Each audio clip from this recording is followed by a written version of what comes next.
पिछले एपिसोड में टैन्यू ने अपने पावर का यूज करके मिस पिंक को किसी तरह से नॉर्मल कंडीशन में ला दिया था और अब इस तरह से वो उसे अपने साथ लेकर यहाँ से बाहर जाने लगा था। इसके बाद अगले सीन में हम देखते हैं कि वो लड़की अभी भी बाहर इनका वेट कर रही होती है और तभी टैन्यू मिस पिंक को अपने साथ लेकर वहाँ पर आ जाता है। लेकिन अभी भी हम देखते हैं कि उसे समझ में नहीं आ रहा था कि अब उनको इसके बारे में क्या करना चाहिए। जिसके बाद टैन्यू उससे कहता है कि तुम मुझे फॉलो करते हुए मेरे साथ में आ जाओ। तब इसकी ऐसी बात सुनकर वो लड़की भी तुरंत इसके लिए मान जाती है और अब इस तरह से हम देखते हैं कि वे सभी एक साथ में पगोड़ा के अंदर आ गए थे। इसके बाद हम देखते हैं कि टैन्यू बड़े प्यार से मिस पिंक को यहाँ पर नीचे लेटा देता है और हम देखते हैं कि उसे अभी भी इसके बारे में काफी चिंता हो रही थी। इसके बाद वो नानगोंग से कहता है मैं चाहता हूँ कि अब से तू मिस पिंक का ख्याल रखना और जैसे ही इनकी इंजरी पूरी तरह से हील हो जाए तो मुझे इसके बारे में बता देना। जिसके बाद हम देखते हैं कि इसकी बात सुनकर नानगोंग भी इसके लिए रेडी हो गई होती है। लेकिन तभी टैन्यू से कहता है कि तू मिस पिंक को यहाँ पर आराम से कल्टीवेशन करने देना और अब मेरिटोरियस डिवीजन से जुड़े हुए जितने भी मैटर है उनको मैं देख लूंगा। तब इसकी ऐसी बात सुनकर नानगोंग भी इसके लिए मान जाती है। लेकिन अभी भी हम देखते हैं कि वो किसी बात से परेशान हो रही थी और फिर वो टैन्यू से कहती है कि अब तो हमारे पास में बेस्ट ग्रेड वाली स्पिरिचुअल स्टोर नहीं है, इसीलिए हम पगोड़ा को फिर से ओपन कैसे करेंगे।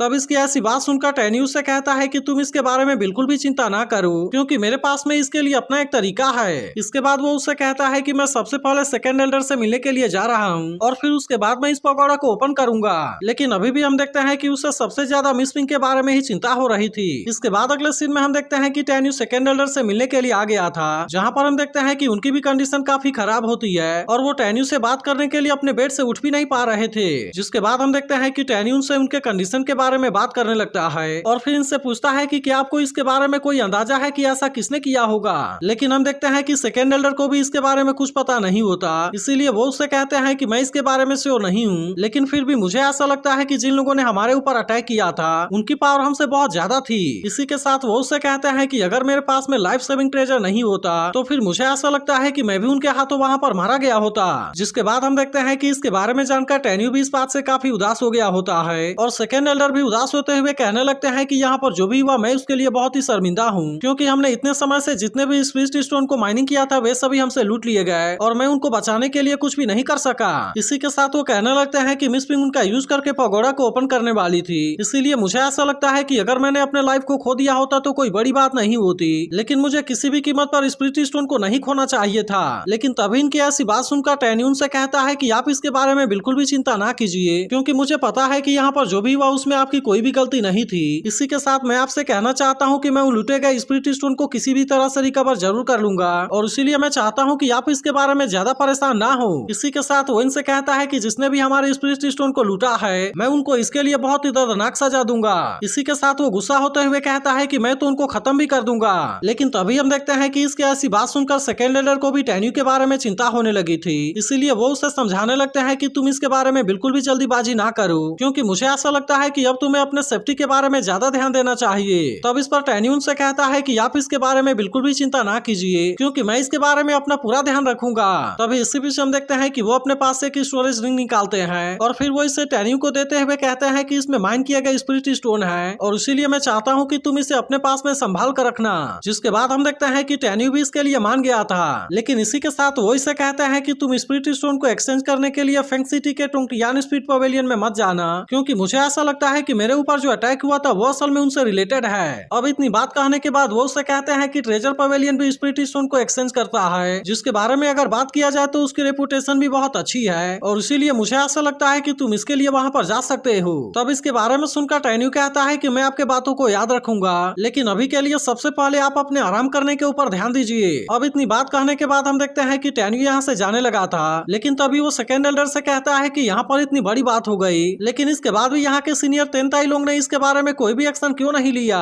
तब इसकी ऐसी बात सुनकर मास्टर तेनताई उससे कहते हैं कि शायद तुम्हें इसके बारे में पता ना हो, लेकिन मास्टर तेनताई को ऐसा लगता है कि यहाँ पर जो भी हुआ उसके पीछे 9 डिवीजन के लोगों का हाथ है, जिसके वजह से उन्होंने तो उनके साथ में क्लैश भी कर लिया और इसी के साथ उन्होंने सीनियर तेनताई को ऑर्डर दिया है कि मेरिटोरियस डिवीजन को कुछ भी नहीं होना चाहिए। लेकिन अभी भी हम देखते हैं कि इसके बारे में जानकर टैन्यू काफी गुस्से में होता है और कहने लगता है कि मास्टर तेनताई ने तो उनके साथ में डील कर लिया क्योंकि मुझे ऐसा लगता है वे देखना चाहते हैं कि मेरिटोरियस डिवीजन अपने आप में सर्वाइव कर पाएगा या नहीं कर पाएगा। जिसके बाद हम देखते हैं कि इसकी ऐसी बात सुनकर सेकेंड एल्डर भी थोड़ा सा परेशान हो जाते हैं और वो टैन्यू को समझाते हैं कि शायद तुम्हें इसके लिए मास्टर तेनताई और सीनियर तेनताई को ब्लेम नहीं करना चाहिए क्योंकि इसके अलावा भी अभी यहाँ पर ऐसी बहुत सारी चीजें हैं जिसके बारे में उनको डील करना होता है। लेकिन इसी के साथ वो उसे कहते हैं कि शायद अब सेक्ट मास्टर की इन्फ्लुएंस धीरे धीरे कम हो रही है और इसीलिए मुझे ऐसा लगता है कि तुम्हें अभी इसके बारे में उनके साथ में आर्गुमेंट नहीं करना चाहिए। जिसके बाद हम देखते हैं कि आखिरकार टैन्यू इनकी बात मानने के लिए रेडी हो गया था और फिर इनसे कहता है कि मैं अब यहाँ से जा रहा हूँ। लेकिन अभी भी हम देखते हैं कि सेकेंड एल्डर को टैन्यू के बारे में काफी चिंता होती है। इसके बाद अगले सीन में हम देखते हैं कि टैन्यू बाहर आ जाता है जहाँ पर कि सभी उसी के आने का वेट कर रहे थे। इसके बाद वो इनसे कहता है मुझे ऐसा लगता है कि शायद तुम भी इसके बारे में गेस कर सकते हो, क्योंकि हमारे चीफ और सेकेंड एल्डर के ऊपर जो अटैक हुआ है वो असल में जरूर ही इनर गेट से रिक्रूट किए गए डिसाइपल से रिलेटेड है। अब इतनी बात कहने के बाद वो कहता है कि कुछ लोग हमारे मेरिटोरियस डिवीजन को सेक्ट के लिए कांटा समझते हैं और उसके अलावा वे लोग तो हमें ग्रो करने के लिए भी टाइम नहीं देना चाहते।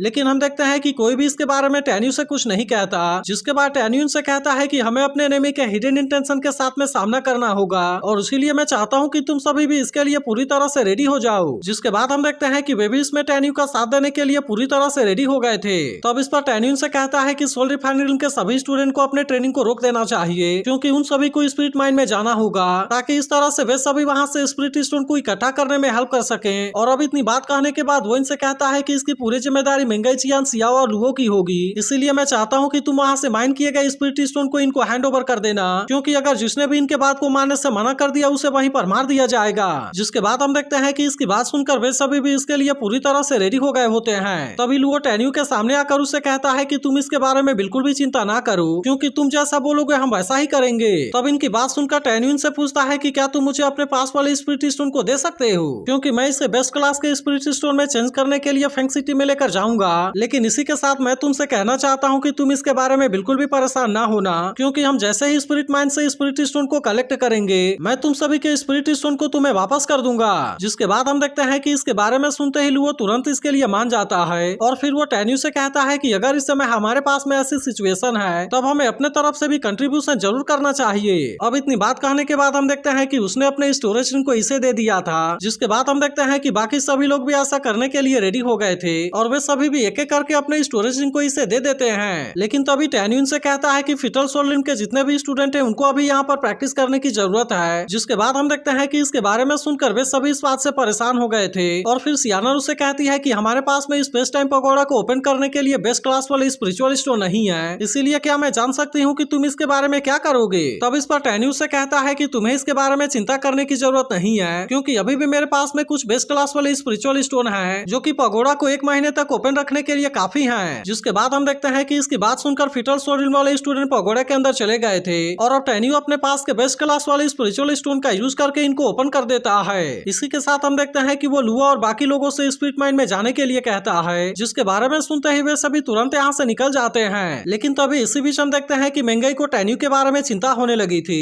इसीलिए वो उससे कहती है मैं चाहती हूँ कि तुम इसके दौरान पूरी तरह से केयरफुल रहना, क्योंकि ऐसा हो सकता है कि फेंग सिटी में तुम्हारे लिए बहुत सारे खतरे हों। तब इस पर टैन्यू से कहता है कि तुम इसके बारे में चिंता ना करो, क्योंकि इसके लिए लाओ युआन तो अभी मेरे पास में है। जिसके बाद हम देखते हैं कि मेंगाई भी इसके लिए मान गई थी। लेकिन तभी सियाना टैन्यू से कहने लगती है कि मैं तो अब सोल रिफाइनरी के परफेक्ट स्टेज में एंटर कर गई हूँ, इसके अलावा मैंने तुम्हारे द्वारा दिए गए स्किल को भी पूरी तरह से मास्टर कर लिया है, इसीलिए मैं चाहती हूँ कि मैं भी यहाँ से तुम्हारे साथ में चलूं। लेकिन यह सुनते ही टैन्यू से कहता है कि ऐसा बिल्कुल भी नहीं हो सकता, क्योंकि अगर वहाँ पर तुम्हें कुछ हो गया तो मैं इसके बारे में मास्टर तेंताई को क्या बताऊंगा। लेकिन इसके बाद भी हम देखते हैं कि सियाना उसके साथ में वहाँ पर जाना चाहती है और इसीलिए वो उससे कहने लगती है कि तुम इसके बारे में बिल्कुल भी परेशान ना हो, क्योंकि मुझे अब ऐसा लगता है कि मुझे प्रोटेक्शन की जरूरत नहीं है। जिसके बाद हम देखते हैं कि आखिरकार टैन्यू भी उसे अपने साथ में लेकर जाने के लिए मान गया था, लेकिन वो उससे कहता है कि यहाँ से जाने के बाद तुम्हें मेरे हर एक ऑर्डर को फॉलो करना होगा। तब इसकी ऐसी बात सुनकर सियानर भी इसके लिए उसे हाँ कर देती है। लेकिन इसी के साथ हम देखते हैं कि जियान को भी टैन्यू के बारे में चिंता होने लगी थी और इसीलिए वो उससे कहती है कि आप इसके बारे में पूरी तरह से केयरफुल रहना। जिसके बाद हम देखते हैं कि मेंगाई, जियान और सियाओ भी यहाँ से निकल गए थे और फिर इसके बाद टैन्यू भी सियानर के साथ में फेंग सिटी में जाने के लिए निकल जाता है। तो अगर एक्सप्लेनेशन अच्छी लगी हो तो वीडियो को लाइक और इस पर एक कमेंट करके जरूर बताना,